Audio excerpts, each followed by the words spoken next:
And today I want to address the Luo nation because there's a big perception saying that Luos are in government. They also think that the war against abduction, against forced disappearances, unlawful arrest, and killings of young people is not their war, therefore they should not fight it. They're also using this to justify the numbers that most of the people being abducted are from Mount Kenya or maybe Eastern Kenya or any other part of the world, or sometimes even from Rift Valley. Let me tell them that Kibet is from which country? It's from which area? Kibet is from Rift Valley. The president come from there. So why should Kibet be abducted if it is for Luo nation?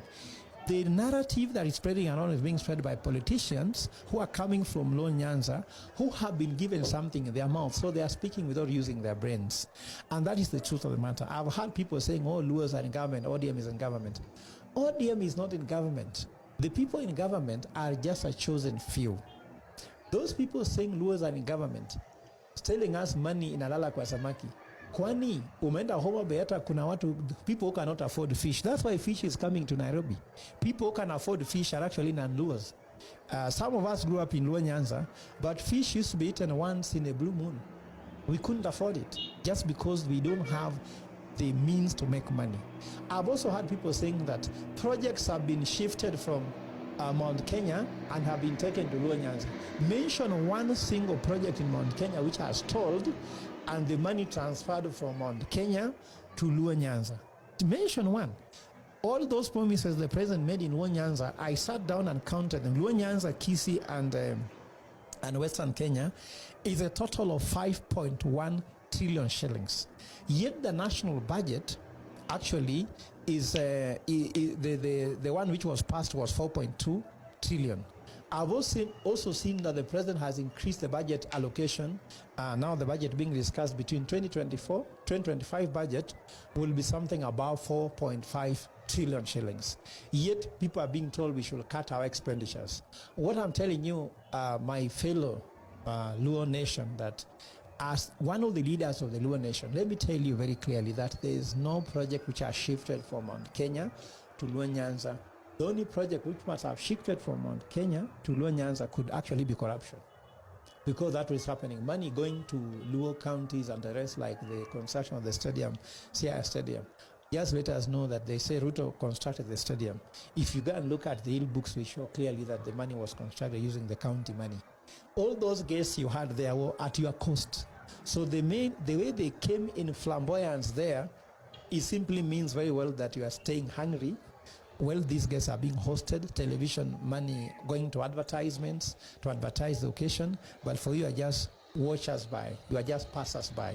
Yet the people eating are the politicians which have elected. So I can tell you very well that it remains clear still that ODM is the largest company in Luo Nyanza.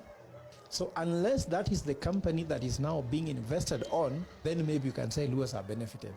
But as far as I'm concerned, I come from Ugenya, the roads are as bad as they are. If you go to some parts of Homa Bay, the same thing. You go to Migori, the same thing. You go to Kisumu, the feeder roads are as bad as they are. The economy of those regions have not woken up.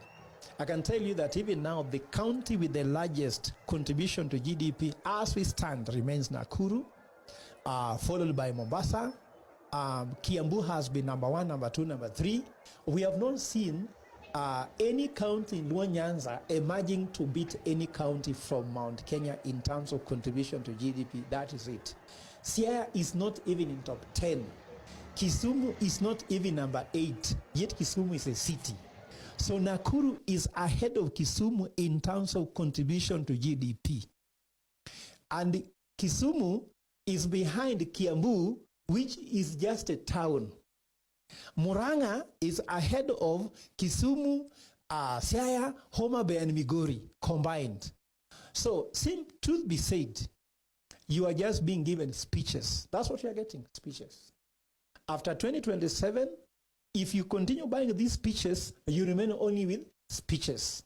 Because I can tell you, there is no way the head of state can promise you a project worth 5.1 trillion when the national budget is 4.2 trillion national. Does it mean that he is even going to borrow money from other counties and take them to the 4 counties of Siaya? And now, when we make it even more interesting, the abductions and forceful disappearance and arrest are human rights issue. So it cannot even be a tribal issue. It's international issue. That's why the Kenya National Human Rights Commission is fighting it. As an intellectual, we cannot take it. And this is not politics. This is completely intellectual and academic, if you like, a governance issue. And we cannot accept to be pushed back by this administration on those things. Those are bare minimum. Whether you think that you have no freedom of expression, for us, worse still, we are talking about freedom of association. Some people even now fear to relate with us because we are saying the truth. We shall know the truth, and the truth shall set us free. My fellow Luo nation, this is the war on the soul and the heart of this country. You can't miss it. The fact that you have not won this war doesn't mean you give up. Quitting is not an option. Quitters are never winners. For us, we are ready to fight until the last drop of our blood, because that's the only way Jesus saved this world, by fighting and being hanged on the cross. It is by giving our life to the world that actually we get it back. So now, let us fight much. If we have been known to people who are fighting, let us not give up, because I can tell you, we're just about to win. And let me tell you what if Ward Luo stands up and wins election 2027 against the sitting president? Because I can tell you, President William Ruto, if he does not go back and address the issues Kenyans are asking, there is no amount of coalition building. There's no amount of tribal mobilization. There's no amount of cabinet reshuffle that will ever salvage him, because the only person who can salvage him is Mkenya. Mkenya akikataa, amekataa. Na kwa sasa Mkenya amesema only 17% of Kenyans support the current regime. Kibaki struggled with 48% approval ratings when he went for election 2007. Now Ruto is going to face 17%, which means that 83% of Kenyans are not with him. How can he win this election? We are still waiting for a miracle. We're still waiting for a miracle. In fact, if Joe Biden was having 43% approval rating and Democratic Party advised him not to vie, what about somebody who has 17%? The advice is obvious. Thank you very much, Kenya. We love Kenya, and Kenya loves us back. Thank you.